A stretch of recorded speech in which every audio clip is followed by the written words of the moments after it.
संत कबीरनगर जिले में अवैध मादक पदार्थों के खिलाफ पुलिस की कार्रवाई एक बार फिर सुर्खियों में है। थाना दुधरा क्षेत्र के ग्राम पुरैना मंसूर में पुलिस ने अफीम की अवैध खेती का भंडाफोड़ करते हुए 28.5 किलोग्राम अफीम के हरे पौधे, जिनमें जड़, फल और फूल शामिल हैं, के साथ एक अभियुक्त को गिरफ्तार किया है। जानकारी के अनुसार यह खेती किसी सुनसान खेत में नहीं, बल्कि आरोपी अपने ही मकान के सामने बनी बाउंड्री के अंदर कर रहा था। यानी घर की खेती, लेकिन फसल कुछ ऐसी कि जिसे कानून सख्ती से मना करता है। पुलिस को गुप्त सूचना मिली कि बाउंड्री के भीतर एक क्यारी में संदिग्ध पौधे लगाए गए हैं। सूचना को गंभीरता से लेते हुए थाना दुधारा की टीम ने मौके पर छापेमारी की। छापेमारी के दौरान पुलिस ने देखा कि बाउंड्री के अंदर बकायदा क्यारी बनाकर अफीम के पौधे उगाए गए थे। पौधे पूरी तरह से विकसित अवस्था में थे। पुलिस ने मौके से कुल 28.5 किलोग्राम हरे पौधे को बरामद किया।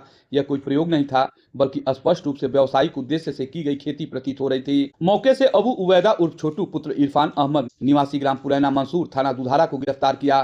पूछताछ में आरोपी ने स्वीकार किया कि उसने अपने चाचा रिजवान के साथ मिलकर लाभ कमाने के उद्देश्य से अफीम की बुआई की थी, यानी पारिवारिक सहयोग मॉडल, लेकिन गलत दिशा में। अब सवाल यह है कि जब सरकार बार बार मादक पदार्थों के खिलाफ अभियान चला रही है, जब एनडीपीएस एक्ट के तहत सख्त प्रावधान पहले से लागू हैं, तब भी इस तरह की खुलेआम अपने घर के सामने अफीम की खेती करने का साहस कहां से आता है? क्या कानून का डर खत्म हो चुका है, या फिर कुछ लोगों को लगता है कि बाउंड्री वाल के भीतर सब प्राइवेट है? थाना अध्यक्ष अरविंद कुमार शर्मा के अनुसार पूरे मामले में थाना दुधारा पर एनडीपीएस एक्ट के तहत अभियोग पंजीकृत कर लिया गया है और गिरफ्तार अभियुक्त को जेल भेज दिया गया। पुलिस का कहना है कि मामले में अन्य संभावित आरोपियों की भूमिका की भी जांच की जा रही है। एनडीपीएस एक्ट के तहत अवैध रूप से मादक पदार्थों की खेती, उत्पादन या भंडारण गंभीर अपराध की श्रेणी में आता है। इसमें कठोर सजा और भारी जुर्माने का प्रावधान है। ऐसे में यह कार्रवाई न केवल कानून लागू करने की दिशा में एक कदम है, बल्कि उन लोगों के लिए भी चेतावनी है जो तेज मुनाफे के लालच में कानून को हल्के में लेते हैं। अब सवाल यह है कि एक तरफ किसान फसल की लागत, मौसम और बाजार के दाम से जूझ रहा है, दूसरी तरफ कुछ लोग शॉर्टकट कृषि मॉडल अपनाकर रातों रात कमाई का सपना देख रहे हैं।